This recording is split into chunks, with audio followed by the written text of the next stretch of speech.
Hello, my lovelies. How are you today? And I wanted to share with you today a little bit about the cloak of guilt, guilt that seems to be worn by some people and weighs you down.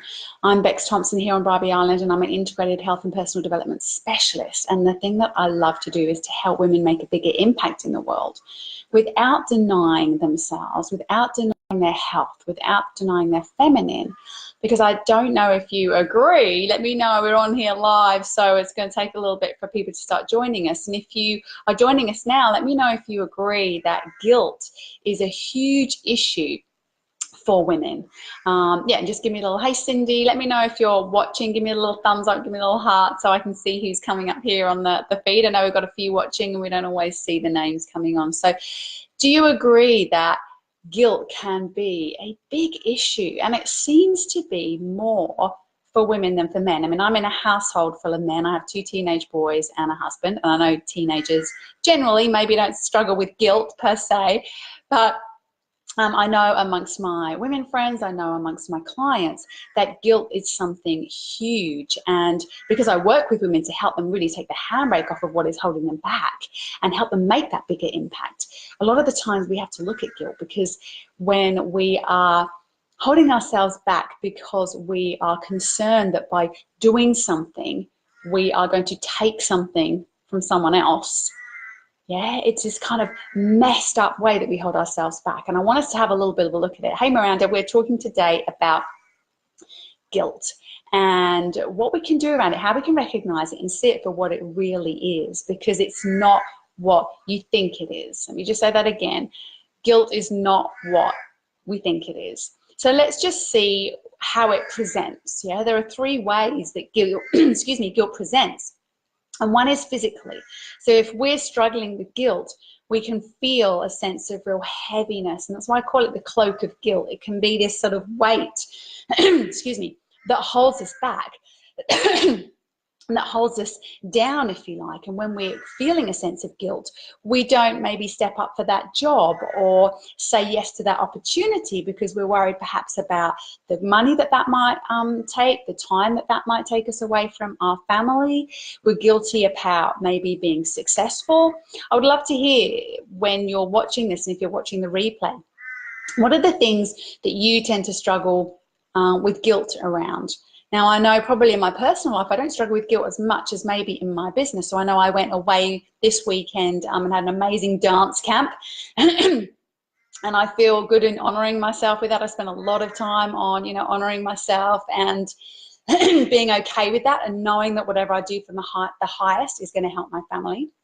But I do sometimes, excuse me, cough. I do sometimes still feel that little bit of guilt around putting time into my business, So for example, I have the Radiant Femmes movement, which is going off, and some of you might be in that.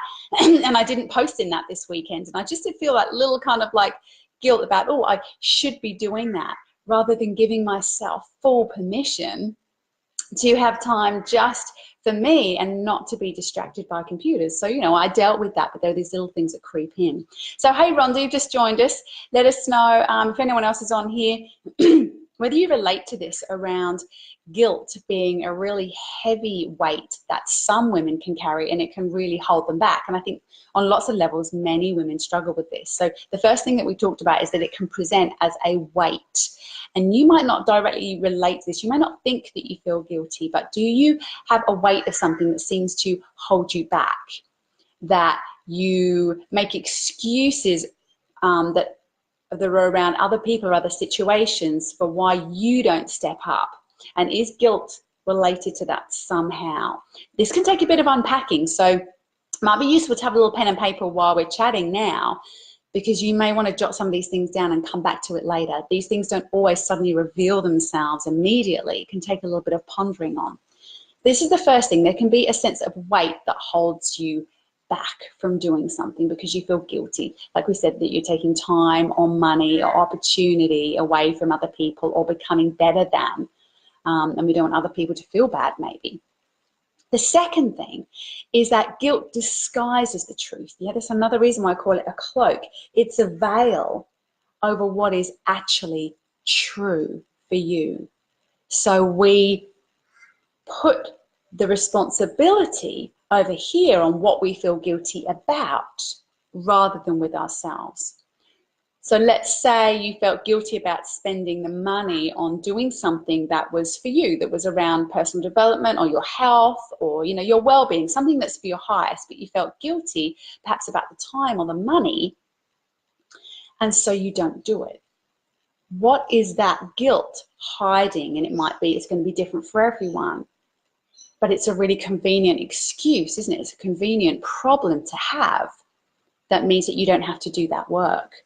So if that's you, if you're someone that tends to feel guilty about spending time or money for themselves, and it might be other things, it might be time with friends rather than time with family, have a feel into it. What's underneath that? Because here's a truth, a maybe inconvenient truth, that whatever is the highest for you is the highest for everyone. So whether that costs money, whether that takes you and your time away and out from being with certain people, whether that puts you above someone or challenges someone else emotionally, if it is the highest for you, and that's the trick, if it is for your highest good, then it is for the highest for everyone. So it might be that in that situation, it being the highest for someone else is because it empowers them, or it helps them to see you in a different light. Yeah, or it gives them some time without you doing everything for them because you're gone away to do this event or whatever it is that you spent time and money on, and now suddenly they're having to sort of look at themselves and they're having to look after themselves. Hey, Taryn. Hey, Josephine. So if you've just joined us, you might want to go back earlier. We are talking about this cloak of guilt that women can carry. And it seems to be a very female-orientated thing because I'm in a family of guys and they don't seem to have so much of an issue with guilt as my friends do, as my clients do, and as I used to do. And I was sharing, I don't have so much guilt now around things that I do for myself, but I sometimes feel that should, and that bit of guilt around my business and how I spend time in that and having to really still honor me and my self-care and knowing that that is the highest also for my clients and for my business. So let us know what things you feel guilty about. We've talked that it is like a weight and it can really hold us back because we can allow that guilt to really just put us in a stuck place or make us push so hard in one direction that we neglect another area completely. And we've talked about how the cloak of guilt can actually really disguise the truth. We use it as a convenient excuse. We don't know that we're doing that, but that emotional guilt holds us here when we could be here doing something the highest for us. So I invite you to sort of be curious about when you feel guilt. And if you didn't feel guilt in that moment, be curious about how you might change your behavior or your action if you didn't feel so guilty in that moment. So how is it serving you? Yeah. And the third thing, we're going to talk about how we can unpack this in a moment, so stay with us. The third thing is that when we have a cloak of guilt, it's a sense of convenience because it's familiar and it's comfortable. If you've been feeling guilty about looking after your parents or your kids or how much time you spend on your business or how much money you spend on personal development, if you've been in that groove, then it's familiar and it's comfortable and it's letting you get away with actually not empowering someone or not taking that time for yourself or not looking after yourself and self-care and feeling so guilty about your business. It's allowing you to not look at something. All right, so just sit with that. If you're feeling super guilty about something, it's allowing you to not look at something else because you're too busy feeling guilty about this other thing. Now, I'm not talking about the kind of guilt, and I'm sure no one on here, Sarah, Josephine, Tara, and Rhonda, whoever's looking, is going to spend, if you have kids, your kids' lunch money, I always say this one, it's the first one that pops into my head, like your kids' lunch money on your nails. We're not talking that kind of like guilt. You know, like maybe you should feel a little guilty if you've just spent your kids' lunch money on your nails. We're talking about other ways that you feel guilt in your life. And I'd love you to share. Like I know some of this stuff is personal when we're sharing, but this is about, you know, being vulnerable, opening up, because when you share something, I can help answer any questions that you've got and other people start to go, yeah, I feel guilty about that too. So if you're not happy to share, then get your piece of paper and just jot it down. What are the things that you tend to feel guilty about? And what do you think it might be hiding? Something else. Yeah. So for just an example, because I'm in the personal development world, if you don't want to spend time or money on doing something for yourself to develop yourself, then the excuse of the time or money, of feeling guilty about using that, is going to conveniently stop you having to maybe look at some sticky stuff. Because when we're in personal development, it's not always happy days, is it? You know, we're looking at the stuff that we don't necessarily like about yourselves. We're having to confront things. So what does guilt stop you having to confront in your life? Because guilt is just like this shadow, and it's stopping you having to look at something else. So how do we deal with this, apart from some of the sort of awareness things that we've already mentioned? The first thing is just to ask yourself, and write this down: is it true, when you feel guilty about something, or whatever that story is that you're taking time out and somehow my kids are going to suffer, or other people are going to suffer, or because that's usually it, right? We feel guilty because someone else is in pain because of what we've done. Ask yourself, is that actually true, or is that just something that I am making up as this safe, convenient excuse or convenient problem?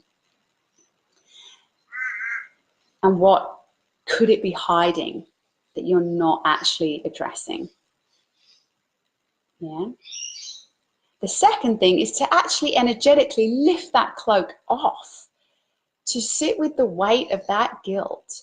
Because if it's a really old pattern, this can be a little hard to unpack, and it can be energetically really heavy. So just sitting with that, and if you have something right now, to sit with it right now and feel the weight of that. What is it you're feeling guilty about, and what does it feel like? What is that weight?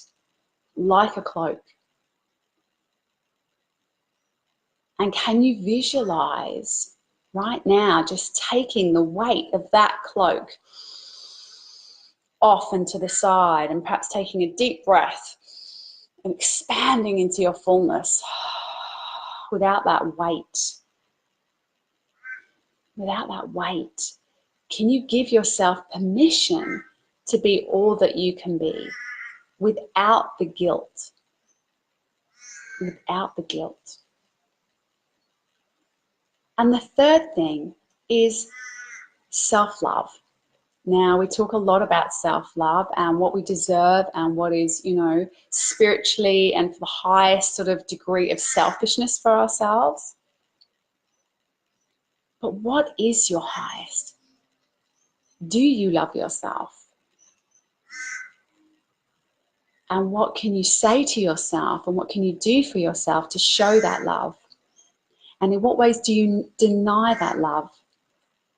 It might be as simple as feeling guilty every time you have a cup of coffee, or guilty every time you go into the fridge to eat something, or guilty every time you take a phone call. Like, so some of those things you might want to change.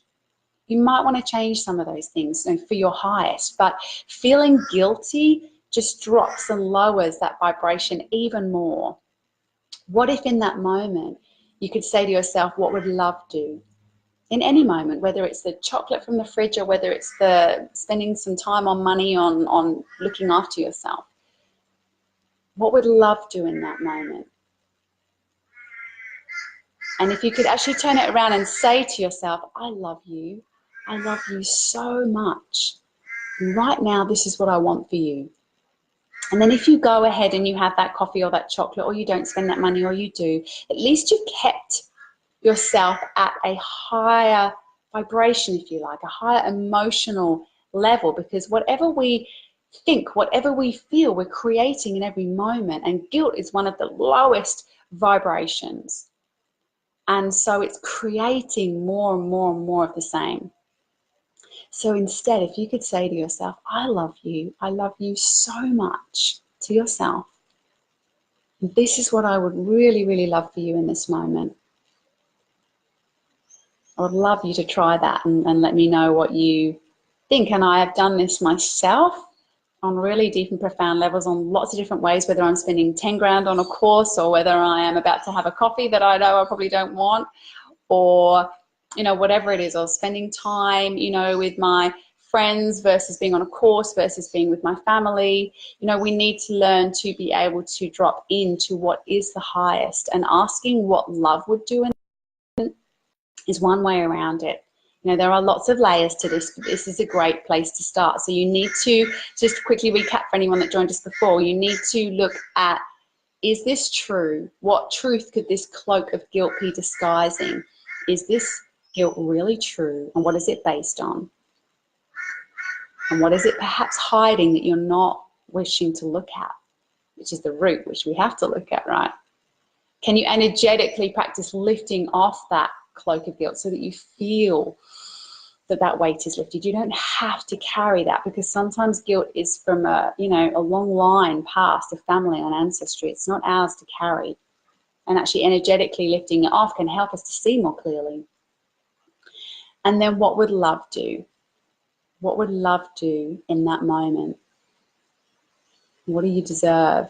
And above all, remembering that whatever is the highest for you is the highest for everyone. This is the rule of Dharma. If you are living your Dharma, which is your highest, then it is helping to empower others. It is helping to uplift others. It is not taking away. And I know that mums and women, particularly that I speak to and my clients, often feel that time that they take out for themselves and they aren't with their family is really damaging. And I can tell you it is not. If you are doing something for your highest, then the rest of your family are learning to look after themselves. They're looking to deal with stuff without you. They're seeing you as a powerful and feminine role model and a woman that can make their own decisions and also be an amazing mum at the same time. So there are so many ways that you are ticking so many boxes.